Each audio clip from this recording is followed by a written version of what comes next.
Hi, I'm Dom. I'm completing the Bachelor of Sports and Exercise Science. I've already done 2 years, I'm into my 3rd year now, and I did 6 months of design actually in semester 1.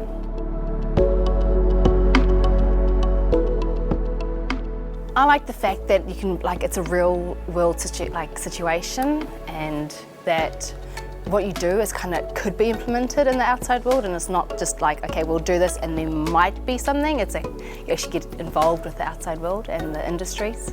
When we went into lockdown, I loved Miro. I found it so easy that you can just sit on a Zoom call with all your team and just seeing them moving their little sticky notes around. It was so cool. And then when you're out doing whatever, you'd be like, okay, what did we talk about? And then go back onto Miro and actually see it just there. It's helped me not be so shy, because I'm quite shy when it comes to people. So it made me just be more out there and actually see solutions in a different way than just my way. I kind of thought, okay, well, if everything's not just my way, there's different other ways to do it. I'd say definitely get involved. You make so much more connections.